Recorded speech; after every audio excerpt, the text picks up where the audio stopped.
வணக்கம் நேர்களே, ஐரோப்பிய செய்திகளின் மதிய நேர செய்திகள். முதலில் தலைப்புச் செய்திகள். பிரித்தானியாவில் எரிவாயு தட்டுப்பாடு 2 நாட்களுக்கு மட்டுமே இருப்பு. சைப்ரஸ் பிரிட்டிஷ் விமானப்படை தளம் மீது ட்ரோன் தாக்குதல், ரஷ்ய தொழில்நுட்பம் கண்டுபிடிப்பு.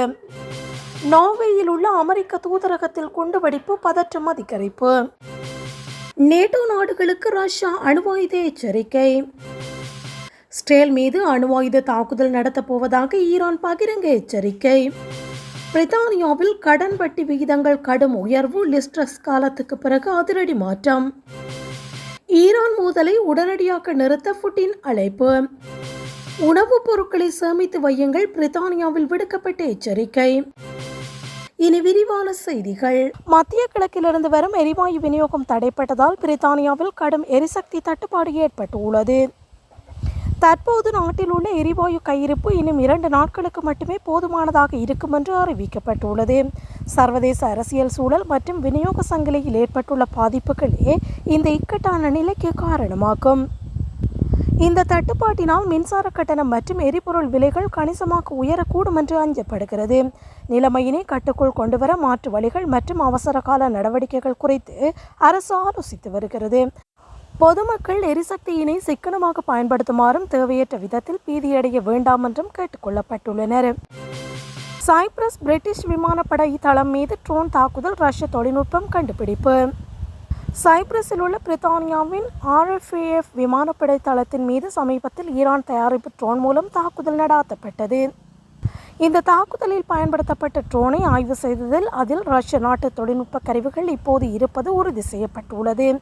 ஈரான் மற்றும் ரஷ்யா இடையிலான இராணுவ ஒத்துழைப்பு அதிகரித்து வருவதை இந்த சம்பவம் சர்வதேச அளவில் வெளிச்சமிட்டு காட்டியுள்ளது.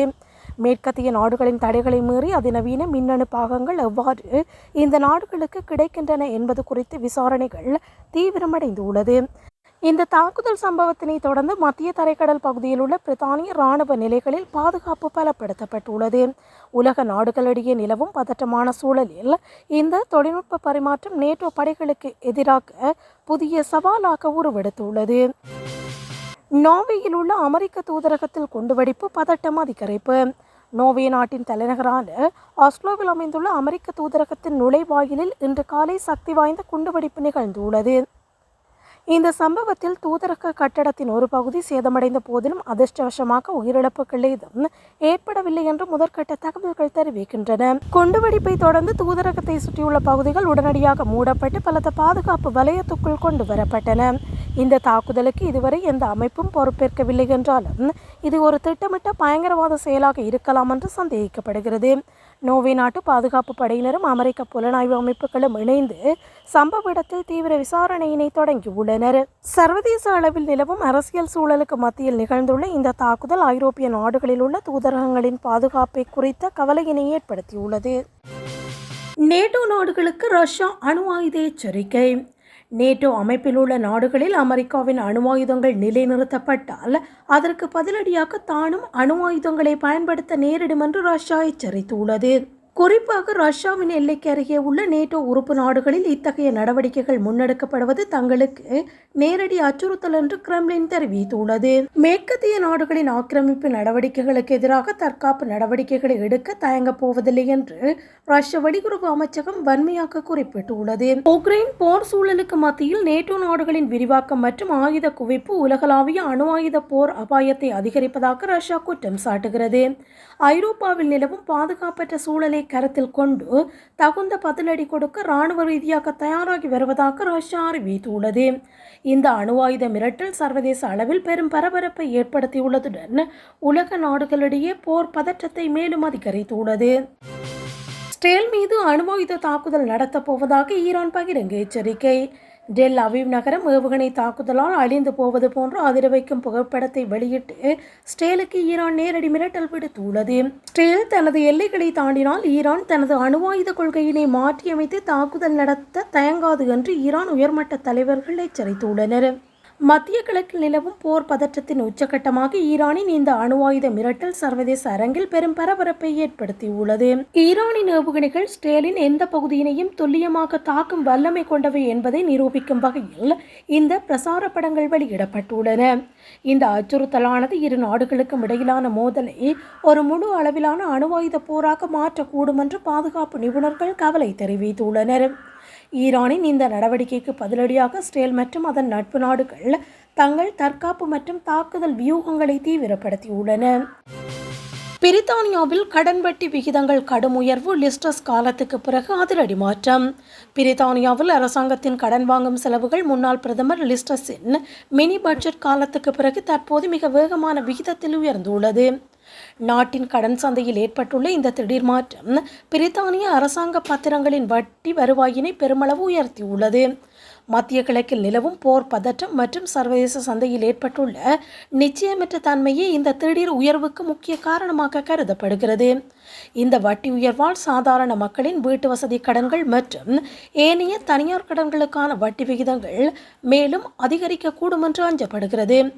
பேங்க் ஆஃப் இங்கிலாந்து வட்டி விகிதங்களை குறைக்கும் என்ற எதிர்பார்ப்பு தற்போது மங்கி வருவதால் முதலீட்டாளர்கள் மத்தியில் ஒருவித பதட்டம் நிலவுகின்றது. ஏற்கனவே பணவீக்கத்தால் பாதிக்கப்பட்டுள்ள பிரிட்டன் பொருளாதாரத்துக்கு இந்த கடன் செலவு உயர்வு கூடுதல் சுமையினை ஏற்படுத்தும் என்று நிபுணர்கள் எச்சரிக்கின்றனர். ஈரான் மோதலை உடனடியாக நிறுத்த புட்டின் அழைப்பு. மத்திய கிழக்கில் ஈரானுக்கும் இஸ்ரேலுக்கும் இடையே அதிகரித்து வரும் போர் பதட்டத்தை உடனடியாக முடிவுக்கு கொண்டு வருமாறு ரஷ்ய அதிபர் விளாடிமிர் புட்டின் கோரிக்கை விடுத்துள்ளார். இந்த மோதல் மேலும் விரிவடைந்தால் அது ஒரு ஒட்டுமொத்த உலகளாவிய பாதுகாப்புக்கு பெரும் அச்சுறுத்தலாக அமையும் என்று அவர் எச்சரித்துள்ளார். பிராந்தியத்தில் அமைதியினை நிலைநாட்ட அனைத்து தரப்பினரும் நிதானத்தை கடைபிடிக்க வேண்டும் என்றும் ராஜதந்திர ரீதியிலான பேச்சுவார்த்தைகளே தீர்வாகும் என்று அவர் வலியுறுத்தியுள்ளார். ஈரான் மற்றும் அதன் நட்பு நாடுகளுடன் ரஷ்யா நெருக்கமான தொடர்பில் இருப்பதை சுட்டிக்காட்டிய புட்டின் போர் தீவிரமடைவதை தடுக்க தனது அரசு முயற்சிப்பதாக தெரிவித்தார். ஏற்கனவே உக்ரைன் போரினால் சர்வதேச சூழல் பதட்டமாக உள்ள நிலையில் மற்றுமொரு பெரிய அளவிலான போர் வெடிப்பதை தவிர்க்க வேண்டும் என்று ரஷ்யா கருதுகிறது. உணவுப் பொருட்களை சேமித்து வையுங்கள், பிரித்தானியாவில் விடுக்கப்பட்ட எச்சரிக்கை. போர்ச்சூழல் அல்லது காலநிலை மாற்றத்தால் ஏற்படக்கூடிய பாதிப்புகளை எதிர்கொள்ள பிரித்தானிய அரசு உணவுப் பொருட்களை பெருமளவில் சேமித்து வைக்க வேண்டும் என்று நிபுணர்கள் எச்சரித்துள்ளனர். சர்வதேச விநியோக சங்கிலியில் திடீர் தடைகள் ஏற்பட்டால் நாட்டில் கடுமையான உணவு தட்டுப்பாடு ஏற்பட வாய்ப்புள்ளதாக சுட்டிக்காட்டப்பட்டுள்ளது. பிரித்தானியா தனது நுகர்வு தேவையில் சரிபாதிக்கும் மேலான உணவை இறக்குமதி செய்வதால் இத்தகைய உலகளாவிய நெருக்கடிகள் நாட்டை எளிதில் பாதிக்கும் என்று கூறப்படுகிறது. எதிர்கால பேரழிவுகளை சமாளிக்க தேவையான அவசர கால உணவு இருப்பை உறுதி செய்ய வேண்டியது தேசிய பாதுகாப்புக்கு மிக அவசியமாகும். குறிப்பாக எரிசக்தி விலை உயர்வு மற்றும் போக்குவரத்து தடைகள் உணவுப் பொருட்களின் விலையினை விண்ணை தொடை செய்யும் அபாயம் உள்ளதாக எச்சரிக்கப்பட்டுள்ளது. அரசாங்கம் இப்போதிலிருந்தே தற்காப்பு நடவடிக்கைகளை எடுக்காவிட்டால் வரும் காலங்களில் மக்கள் பெரும் உணவு நெருக்கடியினை சந்திக்க நேரிடும் என்றும் நிபுணர்கள் குழு தெரிவித்துள்ளது. இத்துடன் மதிய நேரத்திற்கான செய்திகள் நிறைவுக்கு வருகிறது. மீண்டும் இரவு நேர செய்திகளோடு இணைந்து கொள்ளுங்கள். வணக்கம்.